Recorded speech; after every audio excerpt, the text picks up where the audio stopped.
Emer Faé est sur le point de nous délivrer sa liste de 23 pour les matchs absolument décisifs contre les Seychelles et contre le Kenya. Deux matchs qui vont clore donc la course à la qualification pour la Coupe du Monde 2026, dans laquelle donc évidemment la Côte d'Ivoire est en tête et poursuivi donc à un point par notre éternel second, le Gabon, qui donc nous talonne. Imaginez un instant, Emer Faé se présente donc en conférence de presse au Stade Fodouani et dévoile une liste dans laquelle la moitié de l'équipe sont des nouveaux joueurs. On a Nathan Zézé, par exemple, en défense. On a Jean-Charles Ahoua en milieu défensif. Pourquoi pas Zouzo Pakom. Euh, euh, bref, arrêtez de rêver. Et évidemment, Emer Faé va évidemment faire du Emer Faé. Il a été très conservateur dans ses choix face à des équipes comme le Burundi, etc. C'est pas maintenant, dans un match, dans deux matchs aussi capitaux que ceux qui nous attendent, qui va donc venir faire des expériences. Et il aura bien raison. Je pense que ce sont deux matchs en fait où il faut assurer l'essentiel, c'est-à-dire la qualification. C'est très important que la Côte d'Ivoire revienne en Coupe du Monde. Ça fait trop, trop, trop longtemps que on en a été absent. Et donc, il faut donc assurer l'essentiel face aux Seychelles. Évidemment, la victoire seule la victoire est envisageable. Et ensuite, donc, terminer le travail face au Kenya. Pour cela, donc, il faut il faut sortir le bleu de chauffe et il faut que la Côte d'Ivoire, en fait, il faut que les éléphants soient sérieux et donc achèvent le travail qu'ils ont commencé il y a de cela il y a un peu plus d'un an. Donc, on s'attend à de grandes surprises. Donc au poste des gardiens, évidemment, donc on ne s'attend pas à autre chose que de voir Yaya Fofana euh, et comment il s'appelle notre nouveau gardien là qui est en Grèce. Je ne sais pas pourquoi j'oublie son nom. Alors que c'est évidemment un joueur que j'aime beaucoup. Tous les deux sont très en forme et donc seront reconduits. Il faut peut-être éventuellement s'attendre à ce que y ait un petit changement et donc que le numéro 2 euh, donc puisse faire sa première apparition, sa première titularisation, notamment contre les Seychelles. Je pense pas qu'on court un grand risque en l'alignant et juste histoire de lui faire humer donc l'air de la sélection de manière plus concrète. À cela, donc, il faut rajouter un troisième gardien. Ça peut tout à fait être Mohamed Koné. Faye nous a donné l'habitude donc de faire toujours les mêmes choix, donc il y a pas vraiment de raison que cela change. Mais pour autant, ce serait, vu que Mohamed Koné, encore une fois, ne joue pas en club, ce serait peut-être bien de récompenser, par exemple, Yaya Folly ou d'autres gardiens qui sont tout aussi méritants. Bref, en tous les cas, c'est pas là qu'il y aura donc des surprises. Il y aura pas non plus de surprises en défense. Évidemment, notamment au niveau des latéraux, on a quatre latéraux qui sont vraiment très, très, très en forme en ce moment. Ils ont fait une grosse, grosse, grosse, un gros début de saison. Notamment donc Wilfried Singo, qu'on a encore vu contre Liverpool faire un match absolument solide. Wilfried Singo il revient très très très fort. Également Gueladoué qui est revenu de blessure et qui prouve avec Strasbourg qu'il est disposé à repartir sur les mêmes bases que l'année dernière, c'est-à-dire faire une grosse saison en tant qu'archi-titulaire à Strasbourg. Donc il n'y a aucune raison que ces deux-là ne soient pas sélectionnés. Pareil à gauche, on a deux tontons de la sélection, à savoir Conan et Opéry. Ils jouent toutes les minutes dans leur club, pas compliqué. Ils alignent les 90 minutes les unes après les autres. Et donc, il faut évidemment s'attendre à ce qu'on faille compte sur leur expérience pour donc assurer l'essentiel. Je m'attends même à ce qu'en cours de match, comme on l'a vu, je crois, contre le Burundi, je pense que ça va commencer à devenir en fait une habitude. Faye, par exemple, pour préserver un score, maintenir donc Conan à gauche et faire rentrer Opéry comme milieu de terrain côté gauche. Ce sont vraiment deux cadres de l'équipe et clairement donc ils comptent sur eux. En fait, sur les quatre latéraux que je viens de citer, ce sont vraiment quatre hommes de base du système Faye. Et donc ils seront évidemment sélectionnés pour ces matchs très très très importants. En défense centrale, on a vu donc que Odilo Kosolu semblait s'être blessé aujourd'hui. Alors, il est possible qu'il soit donc épargné par Faé. C'est pas vraiment important. Je pense que au cours des deux derniers matchs, il a clairement regagné sa place de titulaire aux côtés de Ndika. Je pense qu'il est important que on puisse voir de nouveau Agbadou, qui lui, par contre, semble être un peu en perte de confiance dans son club. Donc, la sélection va lui faire du bien. Ce serait bien qu'il puisse être titulaire sur les deux matchs, qui nous démontre avec sa solidité, qui nous démontre que sa solidité est toujours aussi évidente et précieuse pour les éléphants. Donc, Agbadou et Ndika comme titulaire, la question ne se pose même pas. Pour que les deux, évidemment, soient sélectionnés. Euh, En troisième défenseur central, on peut envisager notamment Akpa. Il lui aussi fait un début de saison solide avec son club d'Auxerre et qui peut rendre des services donc en défense centrale côté gauche, tout comme Singo par exemple côté droit en défense centrale, euh, comme bien sûr en latéral. Donc, en fait, il n'y a pas vraiment besoin de sélectionner en fait un quatrième défenseur central. Donc juste Akpa fera l'affaire, sachant que on a également Guamin qui va être sélectionné théoriquement au milieu de terrain, mais on sait que c'est un couteau suisse pour Faye qui compte beaucoup sur sa polyvalence, qui aime beaucoup sa polyvalence, et donc il peut l'utiliser au milieu de terrain comme en défense centrale. Donc, avec trois défenseurs centraux nominaux, on va avoir ce qu'il faut pour ces deux matchs dans lesquels, évidemment, on fera le jeu. Donc, il n'y a pas besoin d'accumuler donc des défenseurs. Ce dont on a besoin surtout, c'est d'avoir des milieux de terrain notamment. Et c'est là que éventuellement des surprises peuvent apparaître. Mais ce sont vraiment des surprises à la faillite, c'est-à-dire des surprises qui n'en sont pas vraiment. Donc, j'ai déjà cité Guamin en milieu de terrain. Euh, Évidemment, donc le capitaine Caissier va être reconduit. Évidemment, il faut évidemment s'attendre à ce que Sangaré soit là, un autre cadre de l'équipe Seco, évidemment. Donc pas de surprise à ce niveau-là. Par contre, je serais pas étonné de voir aligner pour la première fois, et ce serait bien vraiment un autre joueur très très polyvalent comme les aime Faé, en la personne d'Ismaël Doucouré. On a vu que Ismaël Doucouré à Strasbourg commence à rendre des services au milieu de terrain. C'est un joueur qui est extrêmement polyvalent, il peut jouer à gauche, comme latéral droit et comme milieu défensif. Et donc, c'est une bonne idée pour un match, pour des matchs aussi abordables que contre les Seychelles et contre le Kenya, qu'on puisse saisir cette occasion-là pour pouvoir sélectionner pour la première fois Ismaël Doucouré. Je rappelle que Faye était à Strasbourg récemment pour voir donc la colonie ivoirienne. Il se peut il ait fait le déplacement, notamment donc pour qu'il ait profité de son déplacement pour approcher donc Ismaël Doucouré. Je sais qu'il l'avait déjà fait au cours de la saison dernière. Je pense pas que Ismaël Doucouré soit complètement fermé à l'idée de rejoindre la sélection ivoirienne. Selon moi, ce serait un bon moment pour le faire. Il y a d'autres Ivoiriens à Strasbourg, notamment donc le jeune Ouattara notamment un bon match contre Marseille et qui pourrait être donc sur la tablette de la sélection nationale. Alors, il ne s'agit pas de le sélectionner dès à présent, hein, pas parce qu'il a réussi un match ou deux qu'il faut le faire venir. À la différence d'Ismaël Doucouré, le jeune Ouattara est encore inexpérimenté, mais c'est quand même bien d'établir le contact. Je, D'autant plus que lui, là, c'est un U23 ivoirien, donc il n'y a pas de raison qu'à un moment donné, qu'il soit approché.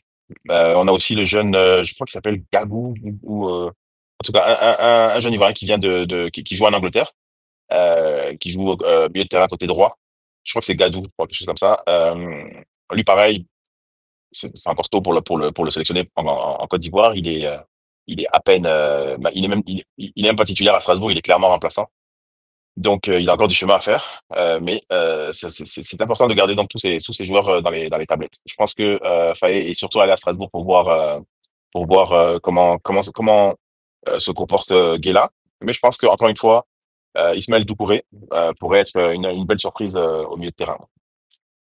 Quelque chose une surprise à laquelle je m'attends vraiment, c'est que Faye sélectionne Série Jean-Michel, qui on le sait, est revenu en Europe. Alors, il a choisi pour son retour un club, je crois, slovène, en tout cas en Europe centrale. Euh, Clairement, ce retour-là, en fait, est vraiment un peu à l'image du move que Conan a fait, que Gislain Conan a fait. Euh, ce retour-là, en fait, de la part de Série Michael, vise essentiellement à se remettre en forme dans la perspective de la CAN. Alors, clairement, il va falloir qu'à un moment donné, on discute des choix sur les carrières que font certains de nos joueurs. Lui, en l'occurrence, a complètement hypothéqué sa fin de carrière en allant en Arabie Saoudite perdre complètement la condition physique qui faisait son succès. Bref, espérons que son retour en fait lui permette de revenir en pleine forme. Et vraiment, je ne vois pas du tout d'un mauvais œil qu'il puisse réintégrer le groupe. Son expérience, son statut de grand frère et peut être très utile. Je l'imagine mal titulaire dans cette équipe ivoirienne. Par contre, je pense qu'un Sergio Michael revenu à une bonne condition physique peut rendre de grands services, notamment en fin de match quand il s'agit de poser le pied sur le ballon et de sécuriser donc le score. Bref, je serais pas surpris de voir Sergio Michael donc sélectionné de nouveau par Faye. Ce sera un clin d'œil. C'est un homme de base du système Faye depuis la CAN et il voudra ainsi donc lui souligner à nouveau sa confiance et utiliser donc s'appuyer de nouveau donc sur son expérience. Au milieu de terrain, une autre option aussi serait de sélectionner de nouveau Mohamed Diomandé. On sait qu'il il est totalement titulaire hein, aux Rangers. Vraiment, moi j'aurais aimé le voir transféré dans un autre championnat comme l'Angleterre ou l'Allemagne durant le mercato. Lui-même, je pense, avait vraiment des envies de départ. Il n'a pas l'air d'être dans de très très bonnes dispositions psychologiques depuis le début de la saison. Là, il a enchaîné plusieurs cartons rouges. Euh, Sans doute que l'air de la sélection lui ferait du bien. Je pense que ce serait une bonne idée de le faire venir et de lui permettre de jouer dans un match quand même très très très abordable comme celui des Seychelles et donc d'être de nouveau décisif et de reprendre confiance avec la sélection. Une autre grosse surprise, par contre, que je souhaiterais vraiment voir advenir, ça fait longtemps qu'on en parle, et ce serait bien de profiter donc de ces matchs-là, donc du match contre les Seychelles et celui contre le Kenya, pour lui permettre donc de connaître sa première sélection. Ce serait donc c'est donc bien du Toulousain Bo dont je parle. Ce serait vraiment bien que Yann Bo puisse être sélectionné en l'absence de comment Traoré Junior qui est encore une fois donc blessé, absent. Enfin bon, c'est une coutume chez lui. Hein. C'est très très rare qu'on puisse bénéficier de sa présence. En l'absence aussi comment de l'ancien de l'Africa qui joue en Belgique, dont j'oublie le nom encore. Donc en l'absence en fait donc de nos deux du joueur qui habituellement donc sont alignés comme 10. Ce serait bien donc qu'on puisse avoir Beau. Beau à Toulouse joue en 10 et donc il pourrait donc compléter donc le milieu de terrain à 3. Un milieu de terrain à 3 par exemple qui serait composé de Kessié et Sangaré par exemple. Il pourrait donc se placer en 10 puis être remplacé lui-même remplacé par Seko Fofana par exemple en fin de match. Enfin bref, vraiment Beau pourrait rendre de gros services à cette équipe de par sa technique, sa vision de jeu, sa capacité de percussion. C'est un joueur qui est capable de tirer de loin. C'est un joueur qui est capable de se situer dans la lignée de Seko Fofana. Vraiment de nous rendre beaucoup de services. Il peut également jouer comme attaquant côté gauche et donc devenir concurrent à Dengra. Bref, il est temps d'appeler Yann Go et donc de profiter donc de ces deux matchs abordables contre les Seychelles et contre le Kenya pour le faire. Donc ça couvre un peu là le milieu de terrain. J'aurais pu également parler de Mario Dorgelès, mais je crois qu'il est blessé. En tous les cas, il avait commencé un bon mois d'août. Et puis là, depuis, il est sorti des radars dans son club. Ça fait 4 matchs, je crois, qu'il n'est pas aligné, ni comme titulaire, ni sur le banc de touche. Probablement des suites d'une blessure. Donc, prompt rétablissement à lui. Également, j'aurais pu parler de Yalkouyen qui pourrait, dans un match contre les Seychelles notamment, sortir son épingle du jeu. Alors, avec Swansea, il joue. Euh, Rappelons que Swansea est un championship. Il joue, mais il ne fait pas non plus des merveilles. Donc, peut-être qu'on peut le laisser en club et envisager donc son retour en sélection après la CAN. Donc, ça couvre un peu le milieu de terrain. Vraiment, je m'aligne par contre la vie de Pascal concernant notamment Jean-Charles Ahoua. Ce serait un beau clin d'œil les joueurs évoluant en Afrique que de le sélectionner. Euh, pour un match contre les Seychelles, franchement, il y a aucun risque que Jean-Charles Ahoua ne puisse pas tirer son épingle du jeu. Donc ça pourrait là également au milieu de terrain être une surprise. Mais bon, on connaît Faye et il nous a pas beaucoup donné l'habitude donc de regarder donc juste du côté du football africain, que ce soit en Afrique du Nord ou en Tanzanie, encore moins en Côte d'Ivoire, pour constituer donc son équipe. En attaque, par contre, vraiment, je pense il va être important que on apporte un vent nouveau, comme d'ailleurs au milieu de terrain, hein, mais alors en attaque, c'est encore plus important quand on connaît le, l'absence de réalisme dont font preuve nos attaquants. Je pense que ça pourrait, le fait d'apporter en fait de nouveaux joueurs, un sang nouveau pourrait, redynamiser en fait ce secteur. Je pense que c'est aussi de ça dont nos joueurs ont besoin, c'est d'être un peu bousculé. Je pense qu'un joueur comme Adingra, par exemple, il est vraiment temps de lui tenir un discours de vérité. Non pas qu'il soit pas satisfaisant en équipe nationale. Il a toujours répondu favorablement, il a toujours été performant en équipe nationale. Mais il est clair qu'on a besoin d'un Adingra performant en club. On a besoin en club d'avoir un Adingra qui fait preuve de caractère. Et il est temps que Faye dise à Adingra que si un club il n'est pas performant, si un club il n'est pas titulaire, si un club il ne démontre pas qu'il est prêt à se battre avec hargne pour pouvoir gagner sa place de titulaire au sein de de la sélection sera remise en question. Évidemment, c'est pas encore le cas. Aujourd'hui, c'est un titulaire à part entière et c'est un joueur qui est très important pour l'équipe nationale, mais il est absolument temps, dans la perspective de la Coupe d'Afrique et plus tard pour la Coupe du Monde, que Faye en fait le remue. Et on sait que l'équipe nationale lui fait du bien. Donc justement, il faut utiliser cette sélection pour le remuer. La meilleure manière de le remuer, c'est de le mettre en concurrence avec des joueurs qui eux sont motivés, eux sont et font preuve de caractère. Un joueur qui pourrait jouer ce rôle, ce serait Bazoumana Touré. Très important selon moi que Bazoumana Touré et Yann Diomandé soient sélectionnés pour ces deux matchs-là. Ce sont deux joueurs qui sont vraiment très en forme actuellement et qui face aux Seychelles et au Kenya peuvent très bien effectivement tirer leur épingle du jeu et démontrer à quel point ils peuvent être utiles pour notre équipe nationale. Donc Yann Diomandé, Bazoumana Touré, très important donc qu'ils soient sélectionnés. En plus donc bien sûr d'Aldengraf côté gauche. Je verrais pas d'un mauvais œil que Boga soit récompensé de son bon début de saison. Il a aligné quand même plusieurs bonnes performances, même s'il n'est pas toujours décisif. Boga fait partie de la sélection et il doit pouvoir être rappelé.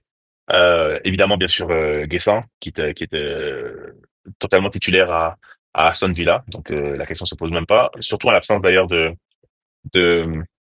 Bayo Bakun, donc l'avant-centre numéro 2. Clairement, Guessant sera comment une solution de remplacement à la fois sur les côtés, mais également comme avant-centre ou comme deuxième attaquant. Euh, le polyvalent Guessant donc évidemment doit être sélectionné. On a également bien sûr à l'heure à qui la sélection fait du bien également.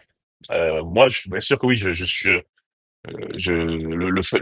le manque d'efficacité de Haller devant les buts, le fait qu'il ne marque pas du tout depuis plusieurs journées maintenant en club, bien sûr, cela me pose problème.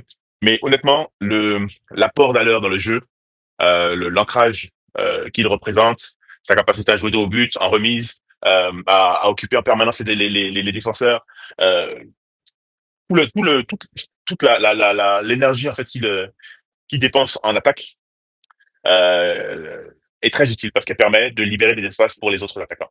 Donc moi l'apport donc de Haller dans le système de Faye est pour moi très précieux et donc évidemment qu'il faut donc continuer donc de sélectionner notre goléador.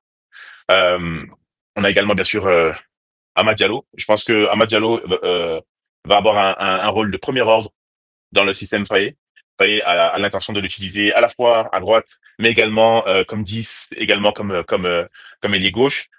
Donc davantage dans le cœur du jeu. Et donc j'ai vraiment hâte de le voir contre les Seychelles et contre le Kenya, dans le nouveau rôle dans le rôle central que veut lui donner Faye. Euh, Ça va vraiment être très intéressant à suivre. Et pour terminer, donc évidemment Pépé, qui est un joueur capital et qui notamment contre les Seychelles, je suis sûr va pouvoir euh, trouver la faille et rapidement donc nous mettre à l'abri avec les buts dont il a seul le secret. Donc j'ai cité pêle-mêle plus de 23 joueurs. Je pense que encore une fois, Faye va faire du Faye et il ne risque même pas de sélectionner 25 joueurs. Il se contentera toujours de n'en sélectionner que 23. Donc ça va laisser le côté plusieurs des joueurs que j'ai cités. Vraiment, à part évidemment donc les joueurs cadres de l'équipe, sont très importants en raison de l'enjeu des deux matchs et donc en raison du fait donc que ce sont des matchs où il faut assurer le résultat. Je pense que vraiment l'idée notamment donc de sélectionner donc Ismaël Doucouré de Strasbourg, le fait de sélectionner Yann Bo, notamment ces deux joueurs-là euh, pourraient être vraiment les deux nouveautés vraiment très très très importantes à connaître pour cette sélection. Donc Ismaël Doucouré, Yann Bo et pour ajouter donc Yann Diomandé en troisième attaquant. Lui faire connaître sa première sélection, ce serait pas une mauvaise chose. Mais en priorité, vraiment, Ismaël Doucouré et Yann Bo, je serais vraiment très content qu'ils puissent être là, donc qu'ils puissent être cités dans la liste des meilleurs. Donc on laisse tout ça à notre coach et allez les éléphants. Hein.